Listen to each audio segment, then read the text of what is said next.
Добре дојдовте на Слободен печат. Јас сум Александра Вуксановиќ, еве што ни носи ова утро.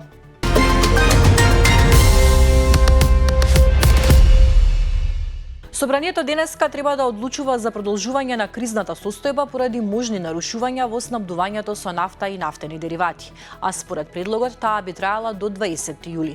Предлог одлуката доаѓа од владата која на седницата одржана во вторникот го усвоила продолжувањето на рокот за постоење на кризна состојба. Како причина се наведува ризикот од нарушување во снабдувањето со нафта и нафтени деривати на територијата на државата, што може да се одрази врз енергетската и економската стабилност. Доколку пратениците ја усвојат одлуката, таа ќе почне да се применува од 21 април.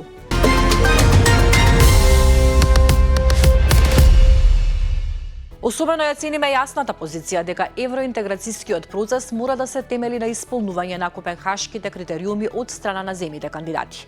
Но клучна е и подготвеноста на самата Европска Унија да спроведе неопходно внатрешни реформи за прием на нови членки, рече министерот за надворешни работи и надворешна трговија Тимчо Мусунски. Посетата на белгискиот колега Прево Мусунски нагласи дека ја искористил за да ја поздрави континуираната и принципиелна поддршка од Белгија на патот кон полноправно членство во Европската Унија.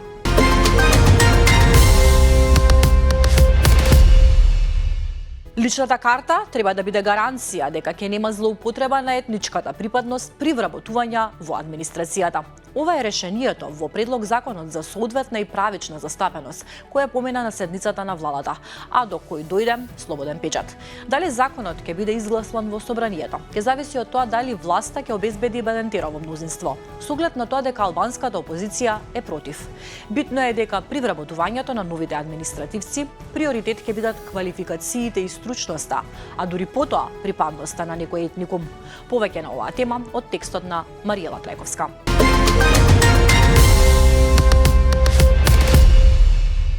Да се вратат 80 часа месечно за лични асистенти на луѓето со попреченост, бара коалицијата Менуваме. Имаме по 80 часа месечно за личен асистент, а сега се кратат. Најпогодени се од источните делови на Македонија. Таму се доделуваат асистенти по 20 до 30 часа месечно. Во Скопје повеќе решенија за личен асистент не се готови, а на многумина им ги дадоа пред Великден, со цел да се изгуби правото на приговор. Алармира Суарет Алишан од коалицијата Менуваме по кратењето на бројот на часови што личните асистенти ќе ги минуваат со луѓето со попреченост.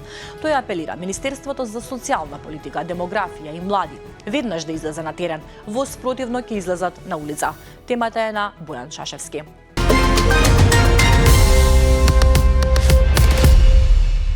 СДСМ обвини дека владата предводена од Христијан Мицкоски не презема активности за барање екстрадиција на поранешниот премиер Никола Груевски, додека според нив други држави брзо реагираат во слични случаи. Од партијата наведуваат дека како пример Полска веќе испратила официјални барања за екстрадиција на своји државјани од Унгарија, додека македонските институции се уште не поднеле барање за Груевски.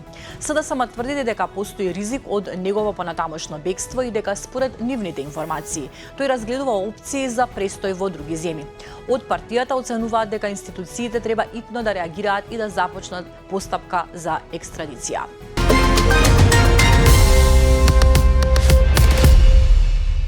А премиерот Христијан Мицкоски вели оти има чувство дека наскоро ќе се гонат поранешни премиери на СДСМ и нивни блиски од семејството.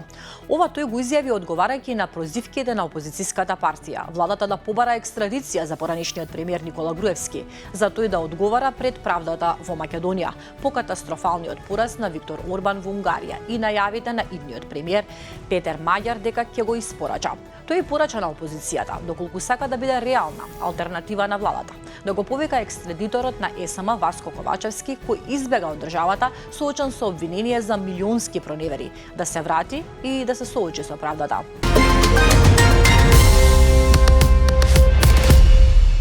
А во меѓувреме Полска не губи време. Бара Унгарија итно да и ги испорача пребеганите функционери криминалци. По победата на Маѓар на изборите во Унгарија, полскиот министер за правда повторно испратил писма во кои бара одговори од Унгарија околу бараната екстрадиција на двајца поранешни функционери побегнати во Унгарија од правдата во својата земја. Полска претходно ги контактираше унгарските власти, но одговорот што го добила на 30 март го опиша како недоволен.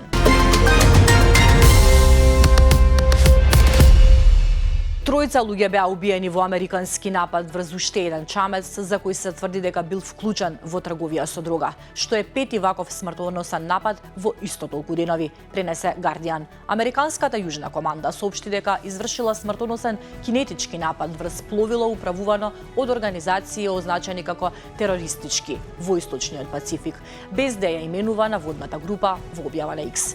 Тројца машки наркотерористи беа убиени во оваа акција, пишува во објавата. Последниот напад го зголемува бројот на загинати на најмалку 177.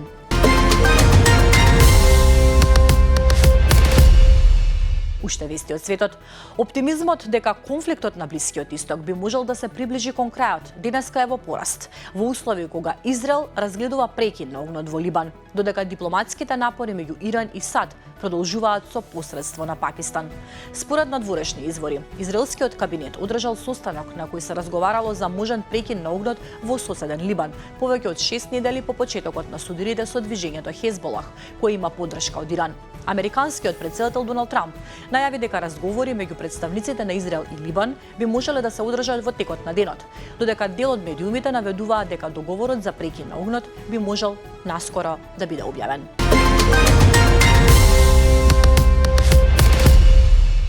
Додека растат верувањата дека можеби војната на Блискиот Исток би можела да заврши во скоро време, откако израелскиот кабинет се состана во средата за да разговара за евентуално примирие во соседен Либан, од Бејрут пристигаат спротивни сигнали кои говорат дека можеби мирот е се уште далеку од реалноста на терен. Имено либански функционер изјави за Ал Џазира дека нема информации за можен телефонски повик меѓу либанските и израелските лидери за мировни преговори. Изјавата беше одговор на најавата на американскиот претседател дека двете земји наскоро ќе одржат разговори за прв пат по 34 години. Од кабинетот на либанскиот претседател соопштија дека Либан не е запознаен со какво било најавени контакти со Израел, демантирајќи ги наводите за можен разговор меѓу лидерите на двете земји.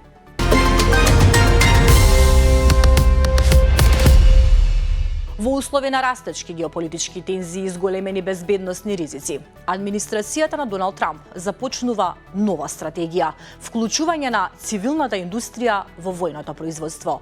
Според информации објавени на The Wall Street Journal, високи представници на Пентагон веќе одржале разговори со раководството на неколку големи американски компании, меѓу кои General Motors и Ford. Овие разговори, кои започнале уште пред ескалацијата на конфликтот со Иран, имаат за цел да испитаат дали автомобилската индустрија може брзо да се премени кон производство на оружје и војна опрема. Според извори запознаени со процесот, идејата е да се засили одбранбениот капацитет на САД во време кога традиционални војни добавувачи се под сериозен притисок.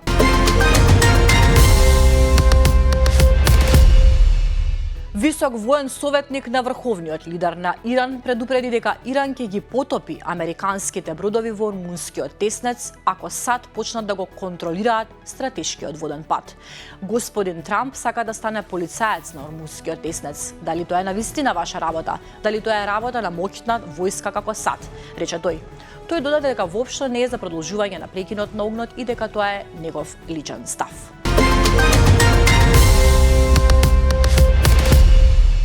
Италијанскиот гигант за чоколада и кондиторски производи Фереро денес потврди дека е под истрага од Европската комисија за можно кршење на правилата за конкуренција. Производителот на Нутела и Киндер објави дека представници на Европската комисија моментално вршат инспекции во канцелариите на компанијата.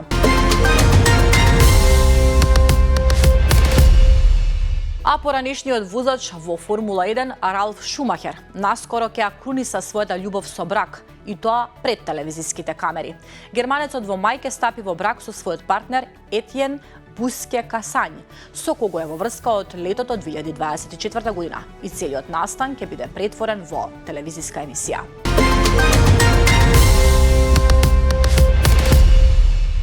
За крај метео, времето денеска ќе биде променливо облачно со повремени локални врнежи од дожд. Наместа ќе има услови за појава на нестабилно со краткотраен пораен дожд и грмежи. Ќе дува слаб до умерен променлив ветер. Максималната температура ќе достигне од 17 до 23 степени. Гледавте вести, ви благодарам на довербата. Продолжете да се информирате преку slobodnpečat.mk, а ќе се видиме и во 15:30 во попладневните вести.